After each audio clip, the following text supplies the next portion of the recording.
Bonjour à tous et à toutes. On se retrouve pour une vidéo à l'arrache et là on va étudier une vidéo sur Quotidien où on a un exemple de journalisme qu'il ne faut pas suivre du tout, où juste une personne, soit elle est stupide comme un veau et elle ne comprend pas que dans le métier de journaliste il faut être sérieux, ou secondo, surtout pour une cause comme la réforme des retraites qui n'est même pas le recul de l'âge qui est problématique, mais bien plus le renforcement des inégalités entre les plus pauvres et les plus riches. Euh, mais là, va se retrouver sur une vidéo qui d'une journaliste qui a une démarche très mauvaise et qui, à travers cette démarche-là, déjà, en fait, elle fait le téléphone arabe entre deux intervenants et qui sont en plus à 3 mètres chacun.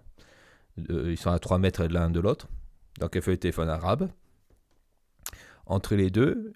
Et elle prend ça comme un amusement, alors que son geste peut entraîner des conséquences beaucoup plus problématiques, des conflits entre les deux personnes. C'est comme à l'école lorsqu'on dit... c'est le même principe qu'à l'école où tu dis à quelqu'un, cette fille elle est jolie, et l'autre il va dire, en fait, à cette fille que t'es amoureux d'elle, alors que pas du tout, et ça crée beaucoup de complications par la suite. Euh, et aussi, ça va montrer cette pratique-là qu'elle a, cette personne-là.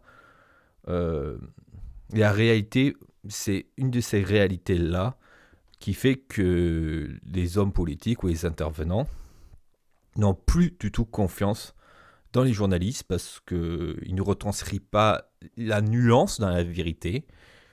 Et derrière, ils cherchent plus à faire du putaclic, à provoquer, à susciter une réaction, juste pour faire des titres putaclic et bien sûr générer du clic et donc de l'argent.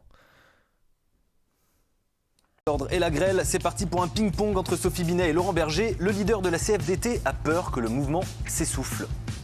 Je peux vous assurer que si on continuait dans 5 mois sur le même sujet, il y aurait moins de monde dans la rue.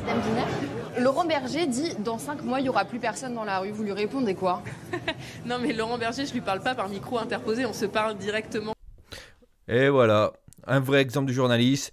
Les deux sont à 3 mètres. La meuf de Laurent Berger qui dit si on continue sur ce sujet-là, dans 5 mois, il y aura moins de monde dans la rue.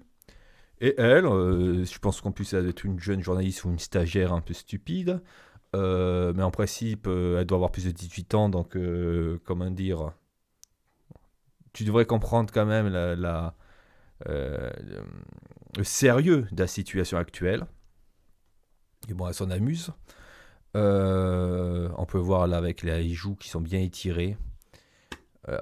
Et là, donc Laurent Berger qui dit qu'il y aura moins de monde dans la rue dans 5 mois, ce qui est une réalité parce que ça va faire pas la première fois que les gouvernements n'écoutent pas les manifestations, donc les gens, bon, ils sont défaitistes.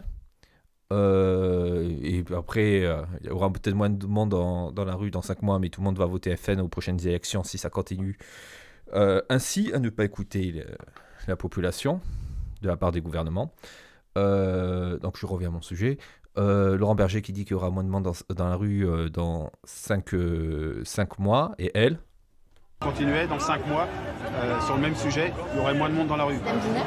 Laurent Berger dit dans 5 mois il n'y aura plus personne dans la rue. Vous lui répondez il n'y aura plus personne dans la rue. La journaliste s'est dit, c'est-à-dire elle rapporte un fait qu'elle n'est même pas capable d'amener la nuance dedans, et elle dit Laurent Berger dit que dans 5 mois il n'y aura plus personne du tout dans la rue. Bon. Et même on peut se demander, déjà elle n'est même pas capable de rapporter un fait avec la nuance qu'il faut, et en plus on arrive dans une société où le débat, le ton du débat, le ton qui occupe le débat sur les chaînes télé, c'est bien plus sur l'étymologie des mots. Laïcité, voilà, personne n'a une définition différente de la laïcité. Et donc, ça a occupé un temps d'antenne impressionnant. Ou alors, pour les résultats de l'élection législative, ils s'engueulaient sur la notion majorité relative, minorité présidentielle. Donc déjà, que dans la société, on passe énormément de temps à débattre, même pas débattre, c'est à s'engueuler sur le sens des mots, et donc derrière le sens de mots, l'appropriation des mots. C'est comme actuellement avec les LGBTQIA+, avec le mot femme, où en fait il y a une dispute entre les trans femmes et les femmes sur le mot femme. Qu'est-ce que c'est une femme? Après, bon, moi j'ai fait quand même un peu d'études sociales, donc ça dépend ça dépend du point de vue de l'interlocuteur, le sens du mot. Et quand on parle avec une personne, même avec ses aïeux, avec son papy, avec son papa, les sens des mots, l'interprétation des mots qu'on a les uns des autres. Par exemple, vous échangez avec votre père un mot. Moi, je me rappelle une époque, on m'engueulait quand j'étais jeune, lorsque j'appelais une femme de 20 ans madame. Elle me disait non, mademoiselle, je suis pas une mamie encore. Alors que maintenant, le terme mademoiselle, par les plus jeunes générations, a un sens totalement différent. Donc déjà, on est dans une société où un temps dans le débat est occupé juste par cette dispute des mots, du sens des mots et de l'appropriation des mots. Et elle, cette dame-là, elle n'est même pas capable de faire un téléphone normal. C'est-à-dire, elle modifie le sens, la nuance, afin de provoquer. Il n'y aura plus personne dans la rue, vous lui répondez quoi? Non mais Laurent Berger, je lui parle pas par micro interposé, on se parle directement. Je parle pas par micro interposé. La perte de cette nuance est très problématique. Et on le voit bien avec les politiciens, principalement de l'opposition, qui se méfient, n'ont plus confiance dans les journalistes, et encore plus si le journaliste rapporte des paroles ou des faits d'un collègue. Il faut se poser la question de l'intentionnalité de la journaliste dans cette démarche. D'abord, pourquoi elle a voulu rapporter ce fait? Qu'est-ce qu'elle attendait? Une réaction? Une critique? Un article putaclic? Et deuxièmement, est-ce qu'elle a conscience de la nuance, de la modification de la nuance qu'elle a apportée? Si elle a conscience de cela, c'est quelqu'un qui est malhonnête. Si elle n'a pas conscience qu'elle a altéré à ce point-là la quantité, c'est quelqu'un de naïf, de stupide. Après, tout le monde a son interprétation et sa réception des mots. Mais là, la journaliste, elle a fait 3 pas, elle est passée de moins à plus personne. Maintenant, nous allons passer à une seconde vidéo qui a à peu près le même problème. Donc pour vous, Emmanuel Macron vous écoute plus, mais vous l'écoutez plus non plus. Comment on fait pour renouer le dialogue? Je pense que là c'est trop tard en fait, vu le mouvement, l'ampleur du mouvement, tout ce qui s'est passé, Macron qui ferme la porte aux syndicats, Macron qui ferme la porte à toutes les manifestations, je pense qu'il est trop tard en fait pour le dialogue. Le dialogue de sourds au sens propre. Il est content, il a trouvé sa punchline pour finir.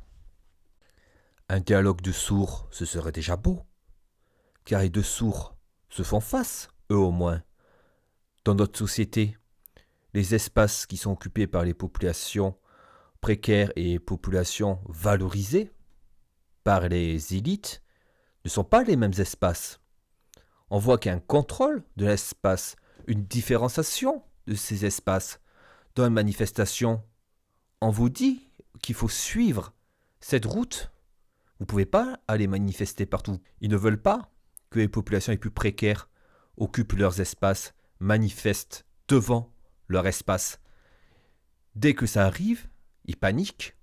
Ils paniquent dès qu'ils voient que votre existence peut juste perturber un peu leur quotidien. Ils veulent pas que les populations les plus précaires occupent leur espace, existent dans leur on peut même dire qu'ils existent dans leur espace. Et dernièrement, dans un dialogue de sourds, on part du principe que les deux sourds ont une position équivalente l'un à l'autre. Or, là, c'est pas du tout le cas. Depuis des dizaines d'années, là, un sourd qui impose ses objectifs, ses politiques, ses visions à l'autre sourd. Il n'y a pas que cette inégalité de rapport, il y a aussi des précédents. Cette manque de gestion de la nuance par les journalistes, ça pose un problème à la démocratie. Et encore plus, les politiciens, surtout de l'opposition, n'ont plus confiance dans les journalistes. Surtout lorsqu'ils rapportent les faits d'un concurrent ou d'un collègue. Ce qui pousse les politiciens de l'opposition ou également de la majorité à avoir des discours de plus en plus simples, des discours de plus en plus simples, de plus en plus bêtes, afin que les journalistes ne les modifient pas un petit peu trop, n'altèrent pas cette nuance qui est primordiale pour comprendre l'intentionnalité des interlocuteurs.